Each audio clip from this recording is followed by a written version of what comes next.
Eric Crampton, who is the chief economist and a smart guy from the New Zealand Initiative, which the left will tell you is like the reformed Nazi party of lobbyists.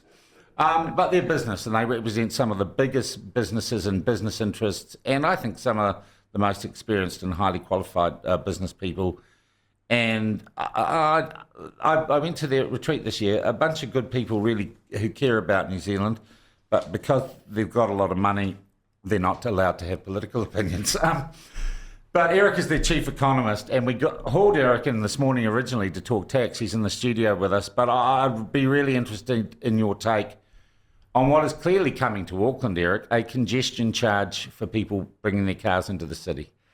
Yeah, congestion charges are great in principle. This one will depend on how they actually set it up. I've not seen the detail on what they're proposing here, but right now we're all paying a time cost in congestion. You're sitting there, you're idling, you're paying for your fuel, you're paying for your time isn't being priced, and nobody can get through, right? An ambulance can't get through, police can't get through, vital shipping can't get through, it's a mess. If you price the scarce resource, then you solve the problem. And that it leads to a lot of other solutions, right? So you don't. You just price people out of the market. It doesn't increase capacity. It's saying we've stuffed up by not building a system that works to the capacity that the demand is for people. So we'll just... That depends how you view it, right? We'll price people out of the market of transport. Would you say that the movie cinemas are all broken because they don't build 5,000 seat cinemas that be able to accommodate everybody who wants to see it at peak times? Or would you say that they kind of get things right when they charge more for a Friday night and charge a little bit less for a matinee? Yeah, good point. Okay, so you're saying they are a logical and acceptable way economically of rationing a resource or reducing pressure on a resource. They're a critical way of doing it because then you find out when it's worth putting in more infrastructure, right? So here in Wellington, right now you get tons of congestion through the Mount Vic Tunnel. If you put on a congestion charge and you found that it only cost like 50 cents as a congestion charge to really knock the peaks down and get traffic flowing, it'd be crazy to build a second tunnel if the charge to get rid of congestion were only 50 cents. But if people were willing to pay $10 to get through the tunnel at peak times, and that was the charge that was necessary to clear congestion, you'd say, oh my God, we could fund a second tunnel just on the user fees. Right, okay. All right, looking around the world, and I know Britain's done that, that's the one I think people are most aware of. Have they worked and do they work? They can work when they're done well. Singapore's is probably the best operating one. So they have gantries all set up. They check the license plate. They charge you to go through. It's all automatic. Dynamic pricing. London's didn't work quite as well when it was first set up. Now, it's been a little while since I've looked at that. I didn't refresh my memory on it before coming in. But in London's, they initially set a charge just for crossing into downtown, and then you could drive as much as you wanted when you were in town. And that didn't solve quite as much because the marginal cost of driving once you're already in town, well, there wasn't one. Okay. Eric, is there a risk if you put a price on going into downtown Auckland that people don't? They choose not to go into downtown Auckland and its retail, and it's, if you like, the heart of the city dies. Some people will choose not to go in, but especially at peak time. You expect that travel will more shift over to the shoulders. Some of the shoulder travel will shift to off-peak times entirely. Those who are able to move their time of travel because they're price responsive, they'll do it. And employers then start weighing it up a little bit more. Do I want to pay my workers a bit more because they're going to have to get that to make it in at peak time when everybody's trying to get into the office? Or do we want to shift our opening hours by 15 minutes so that we avoid those peak times? The workers don't have to bear the congestion charges. We don't have to bump up their salaries to make up for it. Gotcha. It all works out. Okay. The Helen Clark Foundation research just out, and I haven't had a chance to read it, okay, but it's all part of the full court PR press to get this policy through. They say this could disproportionately fall upon low-income earners, the burden of this congestion charge. Again, I don't know how they're setting this one up, but it's one reason that I've liked the idea of a congestion dividend. So instead of taking the money that you're getting in from a congestion charge and throwing it into general city coffers or using it to subsidize public transit or whatever else, take it, split the money up, and give it back to everybody. Right, okay. And you say that'd get around the problem of, I guess, equity.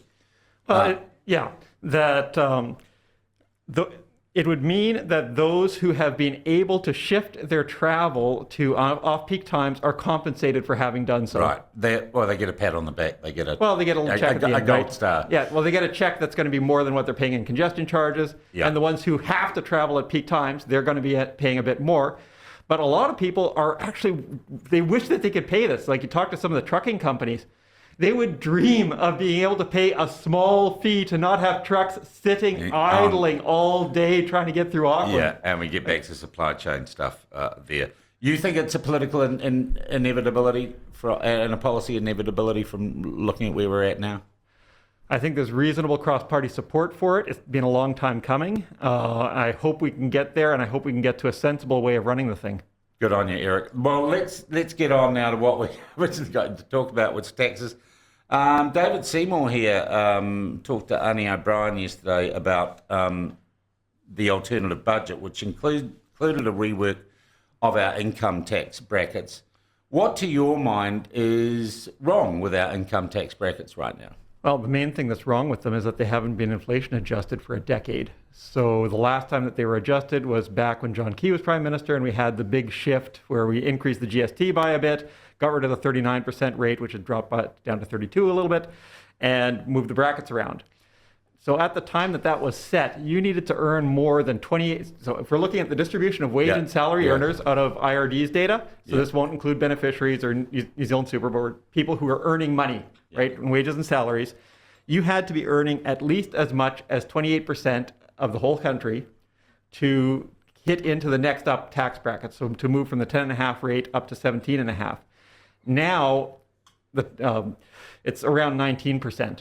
So just bracket creep over time, because wages keep going up with inflation and with productivity increases, more and more people are getting pushed into the higher and higher tax brackets.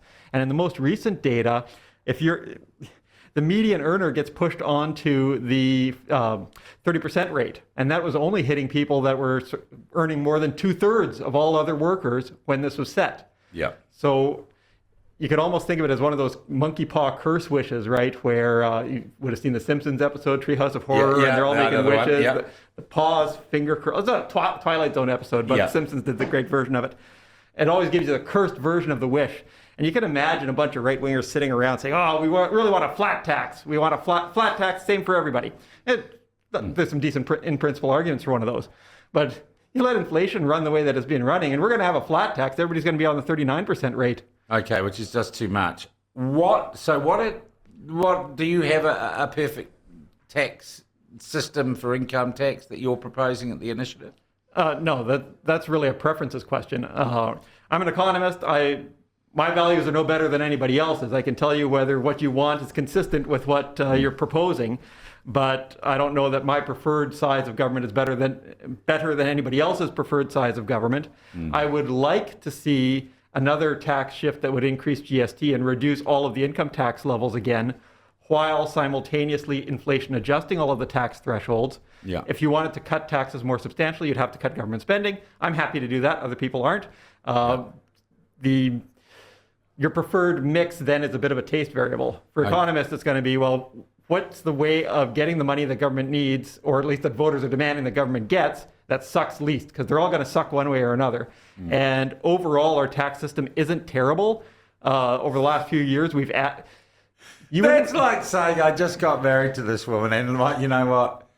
She isn't terrible. You have to look at how bad all the other ones are, though, right?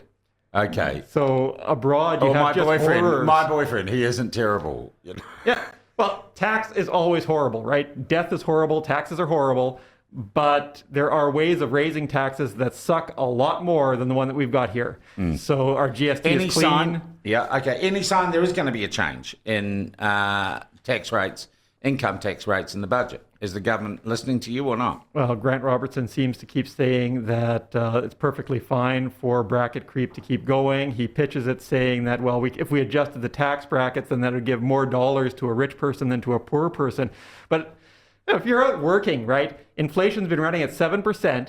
If you went to the boss and said we should all be getting at least a 7% salary hike because of inflation, and the boss said, oh, well, if I did that, the worker on the minimum wage wouldn't get very much. But the execs, they would get a lot. And so nobody's going to get anything. Okay. Right? If you tried running that argument at work, you'd get slapped. Well, Yeah. okay, if Yeah. labor laws, you can't slap anybody. But it wouldn't work in a private industry, but Robertson seems to get away with it. Like, you say, oh, well, we so need the no money. plans from the government. Did you have a look at ACT's alternative budget? Did you like their plan? I found a lot of things appealing in it, but that's more consistent with my preferred size of government, right? Yeah. This isn't going to be we say that this must be the only right thing. It's, if you like a smaller government, then what ACT's put up is pretty decent. Yeah. If you prefer to have a larger government, then you can't have as much for a tax cut. Okay, you got no problem staying with us for a bit? Sure. Oh, let's play one of those promo things, shall we? We shall fight on the beaches. We shall fight on the landing grounds.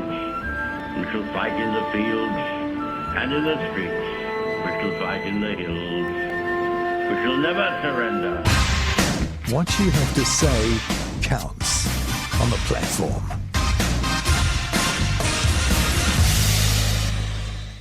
All right, we've got New Zealand Initiative, Economist and New Zealand Initiative, a well-funded lobby group, generally perceived to be on the right, and some say they are the next incarnation of what was known as the Business Roundtable, having known lots of the people involved in it, not really. Not quite, I don't think they're ideologically driven, but we've got their chief economist, Crampton, in with us, who has actually done very well because we're throwing congestion charges on them because it looks like they're on their way. And we've talked about bracket creep in income tax. The other general thing I have to say, Eric, and I was lucky enough to be invited down to the Initiatives conference in Central Otago a few weeks back to give a speech actually about the platform, about what we're doing right now in media. But boy, talking to people at the social functions there, and I think it was even like acknowledged in the wrap up at the conference, that people were depressed, that people were down, and the prognosis throughout all levels and sectors of the New Zealand economy at the moment is very pessimistic and very, very bleak. Do you think that is the case, and do you think it's justified? Yeah, one of the highlights or lowlights of getting to talk with lots of businesses across different sectors all at the same time is when they all come to realize that the problems that each of them is facing in their own sectors with unresponsive government, bureaucrats that won't listen, nonsensical policy being made on the hoof, surprising them, blindsiding them, they're not being able to adapt reasonably. It isn't just specific to them, it is hitting all of them at the same time. Okay, but it's just not, let's not make it entirely political or about a particular government of the day. Globally, we've got issues, right? The war in the Ukraine. It's just a bad thing, and it's appalling what Putin's doing, but it's driving up energy prices in Europe, which has knock-on effect, huge knock-on effect here. It's affecting trade. Coronavirus has affected supply chains like you wouldn't believe, and indeed the fact that this project is late is because there's a little thing sitting on a desk not 4 feet from me that has a chip in it from China and should have been with us in January, but didn't get here till, 3 or 4 weeks ago. Yeah, all of those are reasons that policy cannot afford to be stupid. We have to be as nimble as we can be given the headwinds that we're facing. All right. And you're saying that at the moment, government responsiveness and policy is stupid. A lot of it has been, right? So on the whole, there were some really good parts of the COVID response. The wage subsidy scheme worked. It was like, you could imagine a slightly better policy if economists had had 3 years to work on the thing, but within the time that they had, it was spectacular. You can give them every credit for that. Ham-fisted approaches at the border continued failures in setting up reasonable testing systems, all of which meant that we took on far more risk of outbreaks than we needed to have taken while letting far too few people into the country compared to what we could have under a better system. Yeah, indeed. Where the New Zealand Initiative conference was, I talked to the management there, and they are in a region, right, where unemployment, there are 4 jobs for every person on the dole down in Central Otago. They were running in the hotel we were staying at. They said, we will not clean your room unless you request it. We simply do not have the staff. And most of the staff at that resort, one of the better known resorts, are from overseas. And I talked to the manager. He says, well, and it was the day when the government announced, or the week after the government announced, we're going to let people back in. You can apply for immigrant or migrant worker visas, right? But then he said, here's the deal. Every time I apply for a work, I've got to pay $500 for some bureaucrat to do some paperwork. And he said, and then I have to employ them, no matter their skill level, if I'm bringing them in from the country to work in this establishment. And he was talking about maybe getting 350 people in. He said, I have to pay them not the minimum wage, I have to pay them the median wage. And he says, that means I have to give my existing 250 staff, I have to give half of them a pay rise of like, I don't know what it was, $3 an hour. And he did the math. And for that particular enterprise, you know, it's going to be $30 million a year when you add up all the costs and everything and the workers. And he says, we'll do it because we need to do it for our business to stay afloat, but we got to pass those costs on somewhere. Yeah, it's not sustainable over the long term. The sector cannot be as large as it has been at the much higher cost points. All right. So are we going to shrink our economy in response to, is that the answer? We just got to accept we're going to be smaller? I'd hope not. The government's view on immigration has not been my view on it, nor the view of most economists as I've seen it. So most economists would say that if you have a lot more migration, it doesn't really hurt locals' wages. There are at worst tiny effects on wages at the bottom, but you can offset that. Otherwise, there are small positive effects. If you look across the breadth of the literature, there are far more studies that will find small positive effects than find any negative effects on locals' wages. All of immigration policy currently, though, seems driven by the idea that migrants only come here to steal our jobs and to steal our houses. Now, you're saying Labor's got a xenophobic immigration policy? Absolutely. Wow. Yeah. They're anti-foreigners. Well, we can go back to when they were counting Chinese-sounding names in trying to figure out where the houses were going.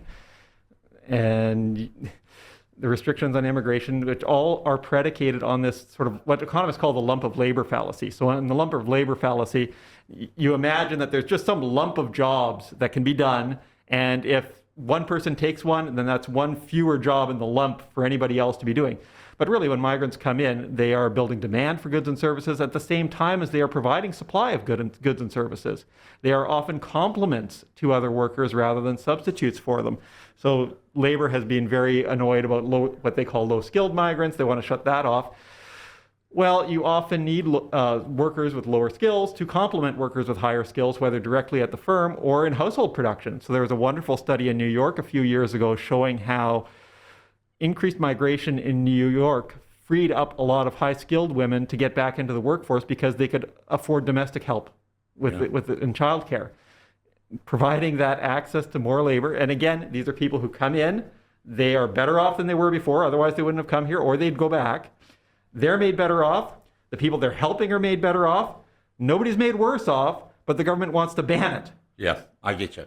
Eric, look, the other thing is, and I'm not an economist, but I know a lot of people. Yep. That's what journalism is about. And actually talking to Martin Devlin, who I brought down here for a few weeks while we built our studio in Auckland, and having been up to Auckland a little bit, central Wellington feels different. We've had this change. COVID came, the backpackers shut down, the foreign students just didn't come. And at the same time, we had a social housing crisis. So the bright people who run social policy said, let's put all these people who we haven't built enough homes for or enough emergency housing for and are living in motels, let's throw them all into the central city of Wellington. And I'll be honest, I walked into work this morning, there were 3 or 4, and Martin was waiting for me at the door. And Wellington feels different. It feels more dangerous. It feels in some way lifeless and non-vibrant. And I'm told by my friends in Auckland that central Auckland also is the same. I'm not blaming this all on social housing. But it feels to me like if that is reflective of the state of the economy in general, we really have an issue. Yeah, central Wellington isn't as nice as it used to be. Your impression seems to be correct. I'm not out there late at night, but we should remember too that, was it a decade ago that Jeff Palmer went around on Courtney Place at 2 a.m. and was just horrified by seeing kids doing the things that kids do at 2 a.m. I think it's worse now than what he was talking about, and it isn't just the bars and nightlife. It's the change in the composition of downtown, the reduction in economic activity. you set policy to keep all the international students out. You lose some of that vibrancy directly. Wellington Council has seemed, or at least historically, has been better than others in appreciating the value of a vibrant nightlife. They were the only council in the country that pushed for a later closing time for their bars. They wanted to go to 5 a.m. rather than the national default 4 a.m. Yeah. So they had recognized the importance of a really thriving nighttime economy and thriving nightlife. There's a little bit of a mention of it in Wellington Council put up that, I don't know why they did this. They've got a draft economic well-being strategy, and the thing's like 60 pages long, and it's really shiny, lots of pictures. Tiny focus on, well, maybe let's make sure people not getting shot downtown anymore. Which happened here 2 Friday nights ago, yeah. And a little bit more on finding ways of encouraging small business to, what did they call it? Engage with the circular economy. Yeah. Their heads are up their own something. But if we look at that feeling in Wellington, I know my friends in Auckland tell me the same thing. Christchurch has been weird ever since the earthquake. Is that indicative of, when we talked about business people being pessimistic, we really are kind of down in the dumps, and economically you can call that, and I don't know how you measure it, 3/4 of negative growth or whatever.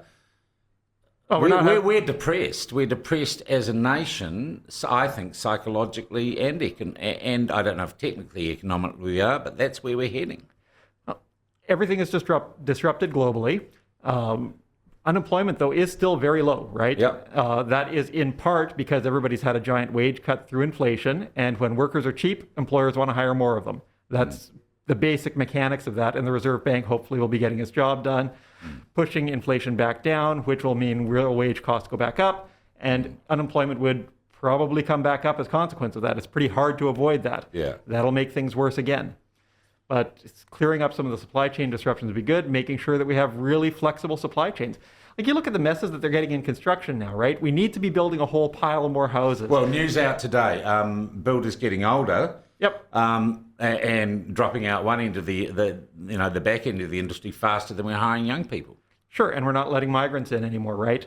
Okay. Now I see the link about what you're talking about. There's that, and there's also the rules that we've got in place and the de facto rules that we have in place that just make it really hard to shift from one kind of building material to another, which during normal times just raises costs a little bit, but during weird times, when you get this big building boom, well, the local factories that supply the local materials, they're at capacity, and we have set the rules to make it really hard. Is like gold. Yeah, and you can't import it because of the way that we've set all of the rules around building in New Zealand. Like, you can import it, but good luck getting sign-off from a council to use it in a building. Yeah, I got to say, I've been through this too, strangely enough. Every wall here was constructed new for the platform.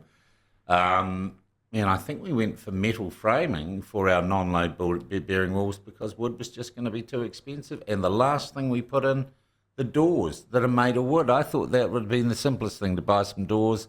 Our studio in Central Otago still doesn't have doors in it because the supply chain is just finding it hard to deliver a door.